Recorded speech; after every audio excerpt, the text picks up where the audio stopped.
আসসালামাইকুম। এই যে আজকে দুপুরকার খাওয়ান এটি শোরমা এক পিস রয়েছে। তবে আমরা হচ্ছে এখানকার মাইরি ফেলি, এর জন্য দেখা যায় না যে ভিতরে কি আছে। আর এটি হচ্ছে আগেকার কলিজা বেশি খায় না কো, হ্যাঁ কলিজা এটিও আগেকার রান্না, শাক ভাজি আর আজকে সব কিছুই বাইর করেছে। আর আজকে করেছে এটি হচ্ছে বিট, এই যে এইভাবে করে করেছে। আর এটি হচ্ছে আমার সালাদ, আর এটি স্যার ম্যাডামের এই যে একটাই পেঁয়াজ আছে, একটাই পেঁয়াজ নাই, মরিচ তো থাকবে।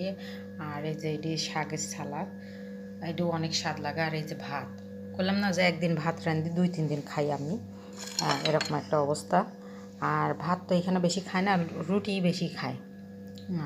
আর এই যে বিট কিনান যেটি ভর্তা করেছি, এর আগেও দেখেছি যে এটা দিছি, এটি হচ্ছে ডালিমের রস, আর এটা হচ্ছে তিলের তেল, আর এটা হচ্ছে বাদুনাস কলা, ধনিয়ার পাতা কলা, দিলেও চলে না দিলেও চলে, হালকা একটু দিছি আমি।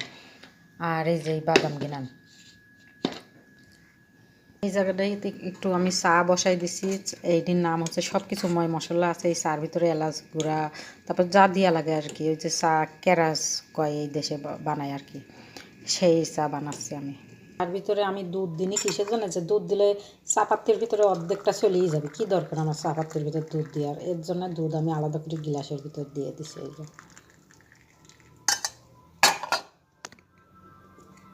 এইভাবে চা বানালে না অনেক স্বাদ লাগে, যেহেতু ময় মশলা আছে না, এর ভিতরে এলাচের গুঁড়া আছে, আদা আছে, তারপরে এই দারচিনির গুঁড়া আছে, অনেক কিছুই আছে, আরও অনেক কিছু, লবঙ্গ, লংফুল।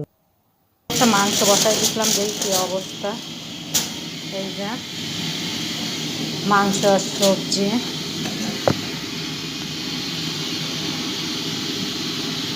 এইভাবে করেই রান্না হয় এই দেশে, এইভাবে করেই খায়। তবে যেভাবেই খান না কেন অনেক স্বাদ লাগে। আর একটু হবে, আর সুন্দরভাবে দেখবেন, কেউ ধাক্কাধাক্কি করবেন না। আমার সামনে মানুষকে ভিডিও যতদিন পড়ে না, আমি সুন্দর করে দেখি, হয় লেখি করে দিই, নাইতে করে দিই, হ্যাঁ। আর আমাদের গিনার না মানুষেরা খালি ধাক্কাধাক্কি করে খেলা দিয়ে অন্য দিক পাঠায় দেয়, দেখে না কো ভালো করে করে দেয় না কো। আর ভাই সবাই এই যে করে, নাটক করে, এটি করে, ওইটি করে, সুন্দর নাচ গান করে, ওদেরটা বেশি বেশি করে আনি দেয়, আর আমাদেরটা দেখে না ভালো করে। করতে পারিনি, কার মনে কী কে জানে। একটু ভালোভাবে দেখিয়ে দেবেন সবাই ভিডিও কিনান। এই হচ্ছে আমার আজকে দুপুরকার রান্না, এই দুপুরকার খাওয়ান আজকে। এই যে আমার রান্না ফাইনালি হয়ে গেছে, এখন দুপুরকার খাওয়ানোর পালা।